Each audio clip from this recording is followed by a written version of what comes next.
तो फिर उतरता नहीं। तो बोले गोविंद भगवान की। तो भैया खोया का नाम इसलिए पड़ गया खोया कि अपने मित्र, पानी जैसे मित्र को उसने खो दिया, इसलिए उसका नाम पड़ा है खोया।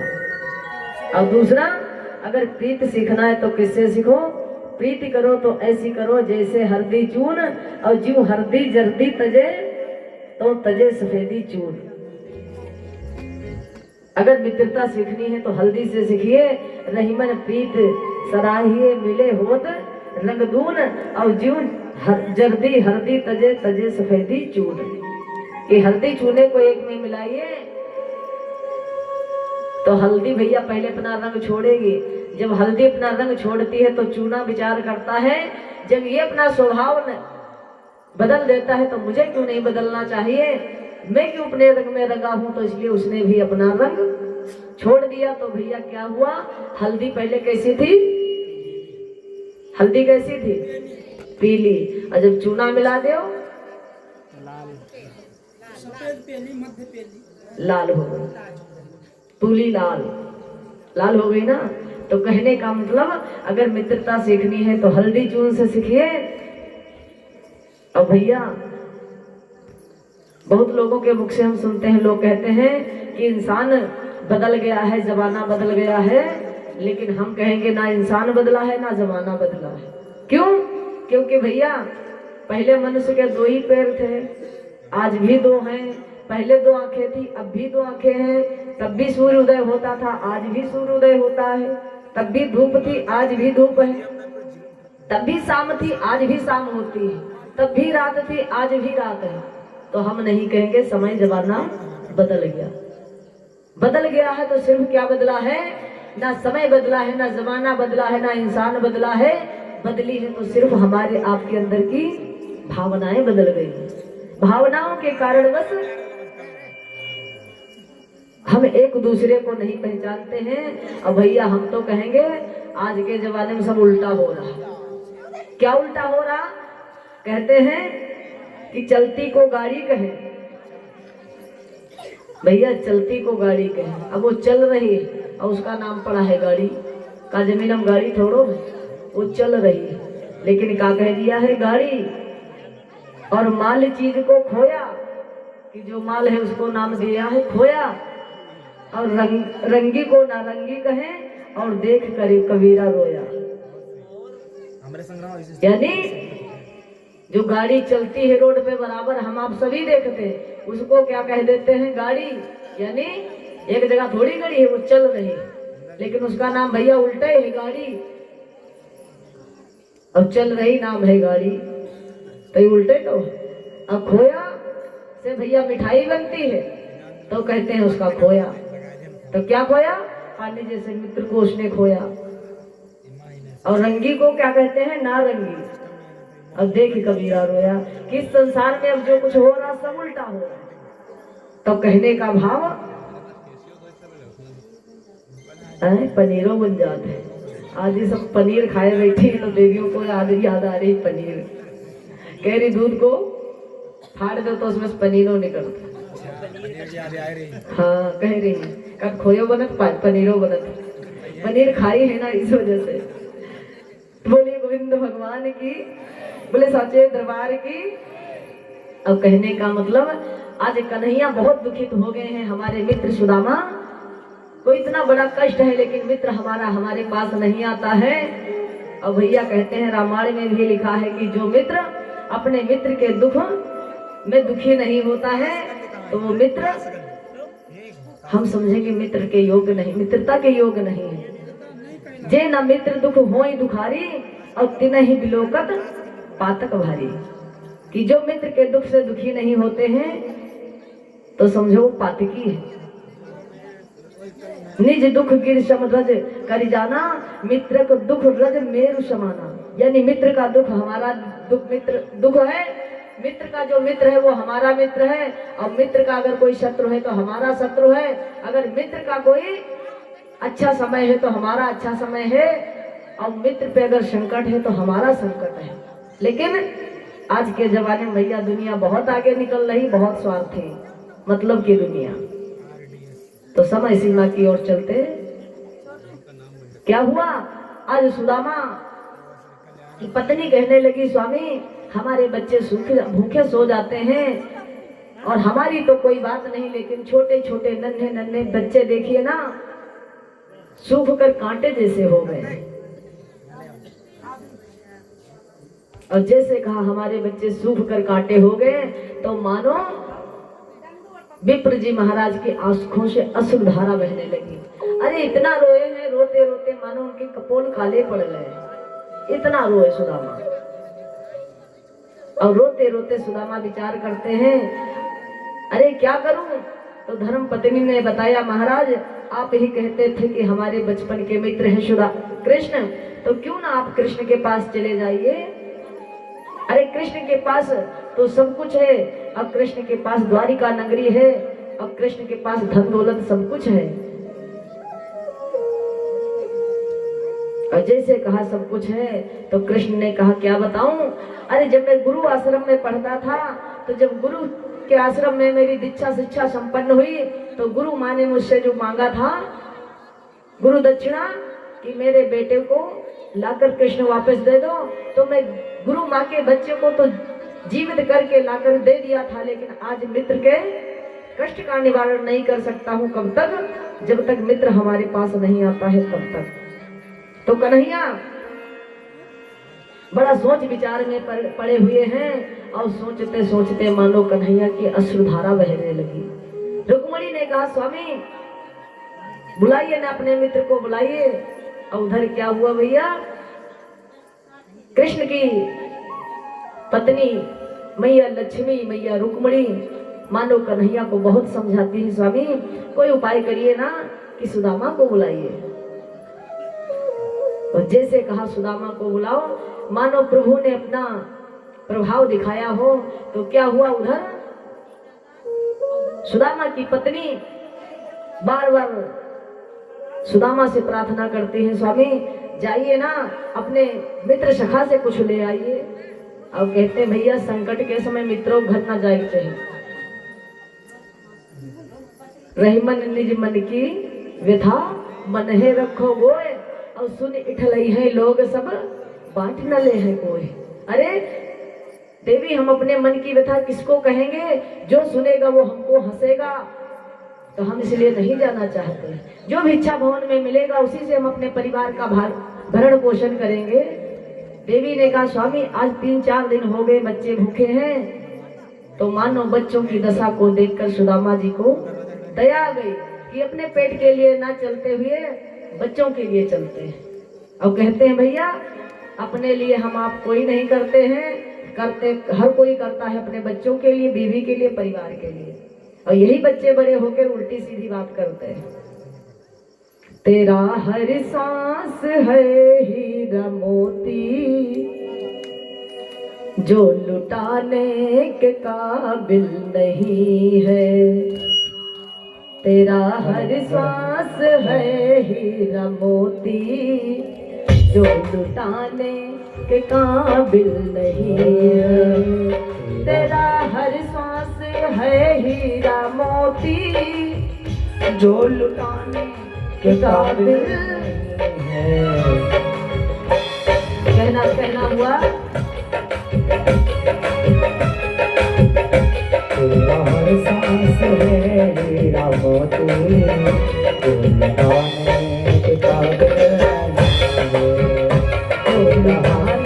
के काबिल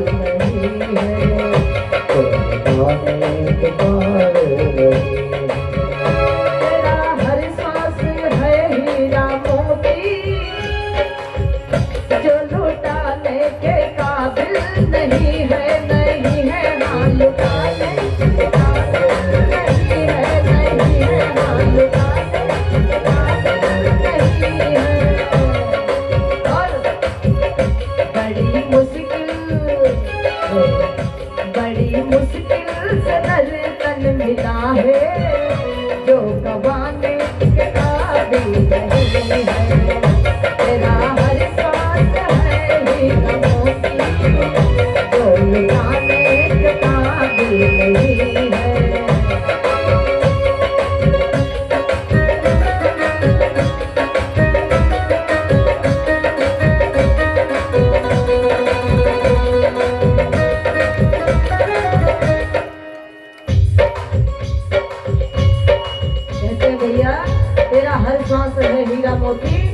जो लुटाने के काबिल नहीं है, तो हम आप मानो सांसों का दुरुपयोग करते हैं और हमारी सांसें आपकी कितनी गिनी जाती हैं, जितनी प्रभु की चर्चा में लगाई जाती हैं।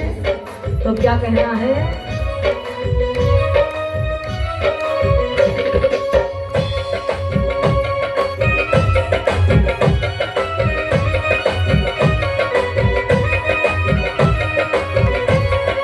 जब हमारा बुढ़ापा आया तो क्या हुआ, गई जवानी और आया बुढ़ापा, जवानी गई महाराज, गई जवानी और आया बुढ़ापा, सबको लगने लगा तू कराया कराया, सबको लगने लगा तू कराया कराया, सबको लगने लगा तू कराया, सबको लगने लगा तू कराया। और क्या हुआ, दीदी बच्चे कहे मर जा बुढ़े, अब कमाने के काबिल नहीं है, दीदी बच्चे कहे मर जा बुढ़े,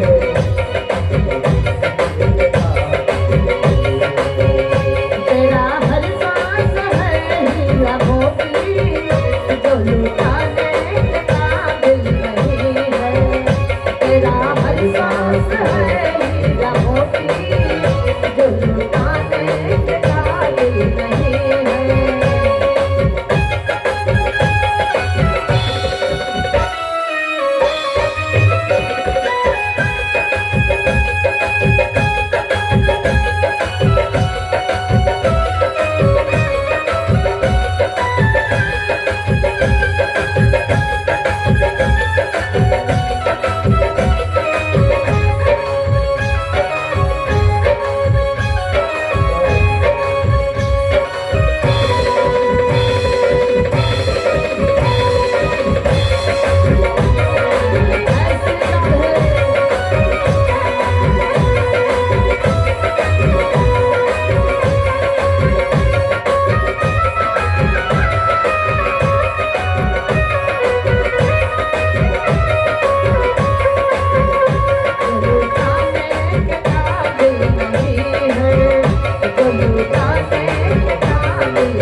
काबिल नहीं।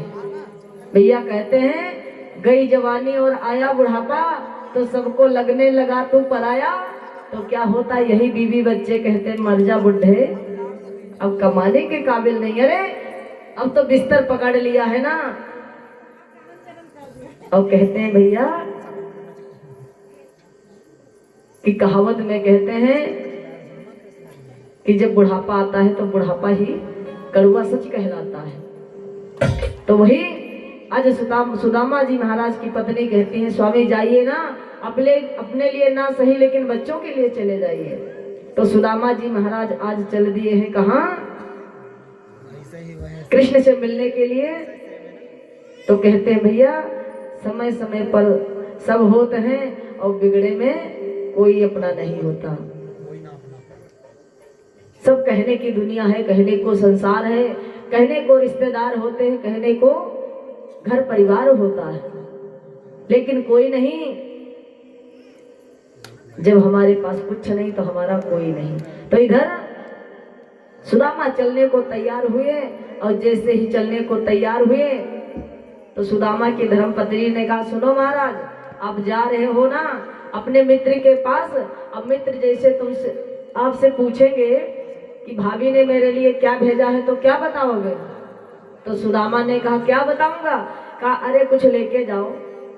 तो मानो सुदामा की पत्नी ने क्या किया भैया, तांदूल के चावल निकाले। और तांदूल माने आप लोग समझते हैं, कोठी वाली खुदी क्या होता है, मतलब चावल है। चावल नहीं, तांदुल होता हमारे यहाँ, उसको कहते हैं चिड़चिड़ा, लठजीरा। लठजीरा जानते हैं? उसमें थोड़े थोड़े गांठियां पड़ी होती बीच बीच में। हाँ, लठजीरा हमारे बोला जाता। उसमें देखना चावल जैसे निकलेंगे। तो सुदामा की पत्नी ने सोचा हमारे पास कुछ नहीं है कन्हैया को देने के लिए, तो माना उनकी पत्नी ने वही चावल निकाले लठजीरा से, और निकाल करके वो चावल थोड़ा इकट्ठे किए, पोटली बनाए, अपने पति को दिया, ले जा करके कन्हैया को दे देना, कह देना मैंने भेजा है।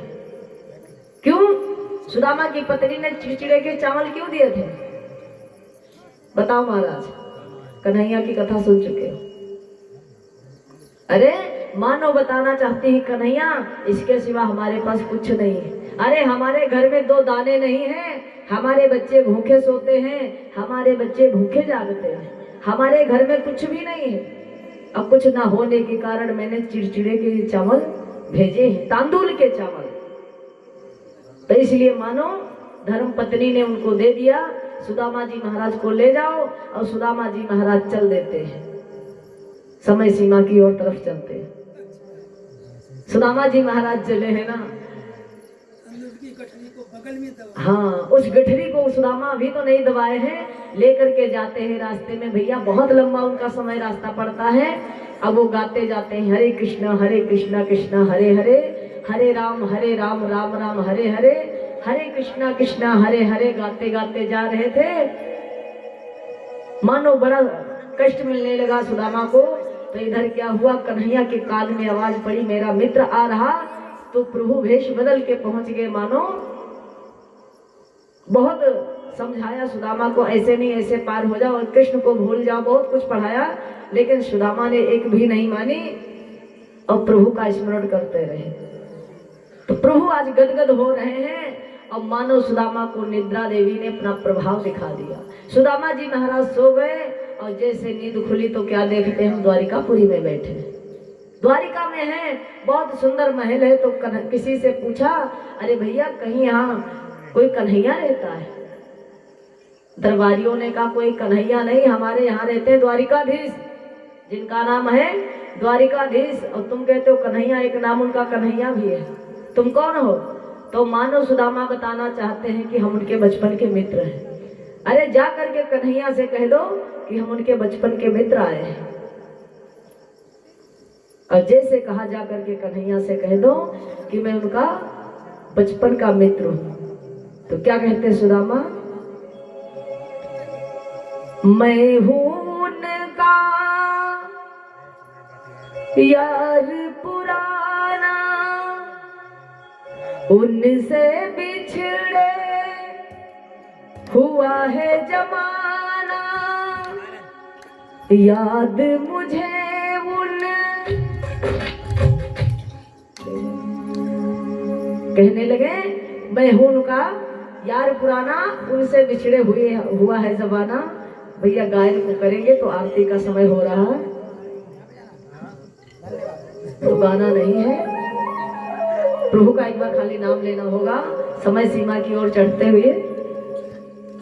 तो इसलिए कहने लगे मैं हूं उनका यार पुराना, और उनसे बिछड़े हुआ है जमाना, याद मुझे उनकी आई है, अखियां मेरी भर आई है, मैं तो आया हूँ उनके पास में।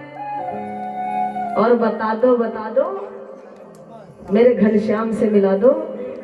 तो जैसे कहा घनश्याम से मिला दो, तो वो कहने लगे अरे भैया स्थिति को देखते हुए, भैया आज के जमाने में तो हम देखते हैं कृष्ण की झांकी दिखाई जाती है, लेकिन हमारी समझ में कृष्ण सुदामा की झांकी दिखाना तो उचित है, लेकिन भैया जो ड्रामा करते हैं हमारी समझ में अनुचित है।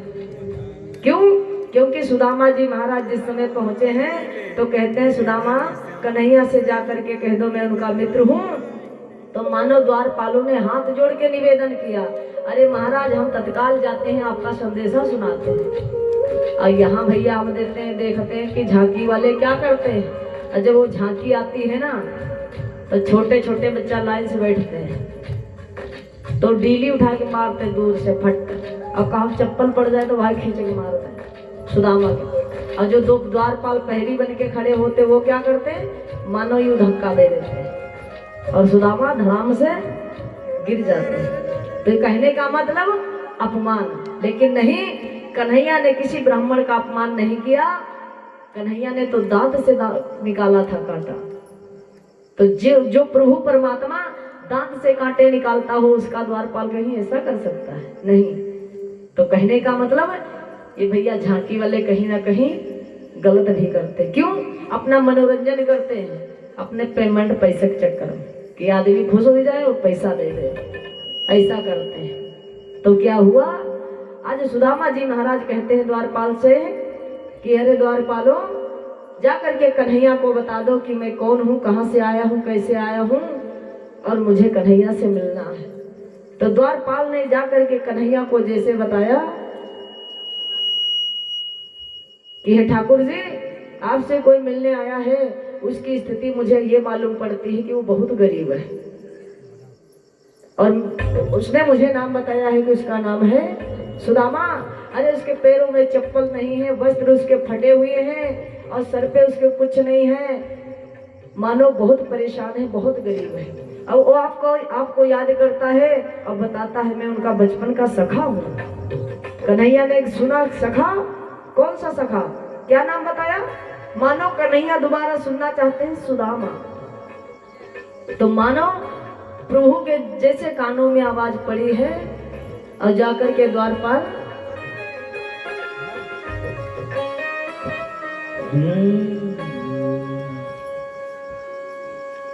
न सिर पे है पगड़ी, न तन पे है जामा, न सिर पे है पगड़ी, न तन पे है जामा।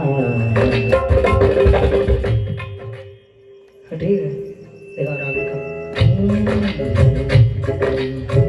अरे द्वारपालो कन्हैया से कह दो, अरे द्वारपालो कन्हैया से कह दो कि तेरे पे सुदामा गरीब आ गया है, तेरे पे सुदामा गरीब आ गया है। भटकते भटकते न जाने कहाँ से, भटकते भटकते न जाने कहाँ से, तुम्हारे महल के गरीब आ गया है, तुम्हारे महल के गरीब आ गया है।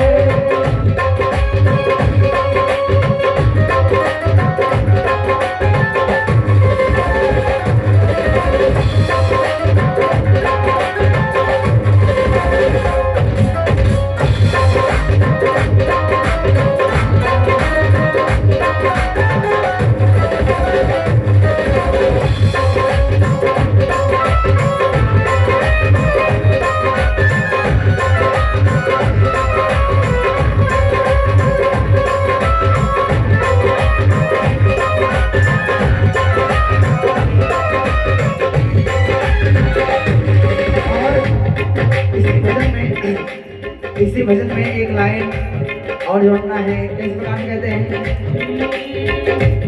वो जो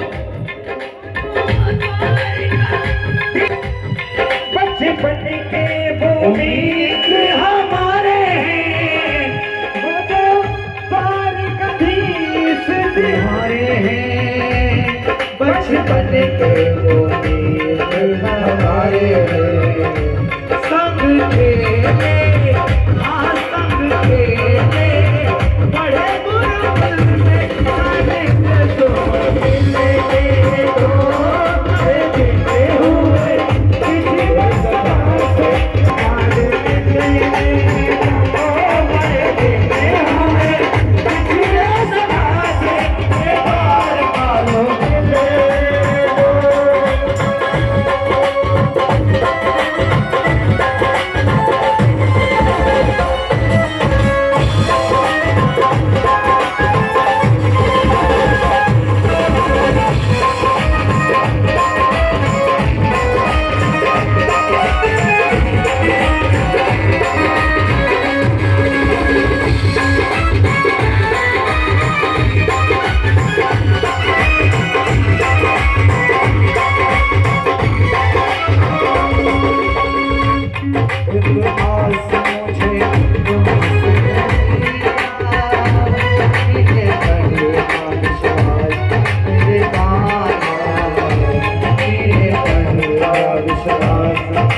पगड़ी ना तन पे है जामा, बता दो कन्हैया से नाम है सुदामा, बता दो कन्हैया से नाम है सुदामा।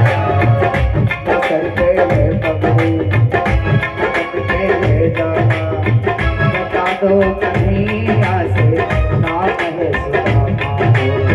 ना सर पे है पगड़ी ना तन पे है जामा, बता दो कन्हैया से नाम है सुदामा, बता दो कन्हैया से नाम है सुदामा। तुम एक बार जाकर कन्हैया से कह दो, तुम एक बार जाकर कन्हैया से कह दो कि दर पे सुदामा गरीब आ गया है, कि दर पे सुदामा गरीब आ गया है। कान्हा मेरा उस पार है, मिलने को दिल बेकरार है। कान्हा मेरा उस पार है, मिलने बेकरार है।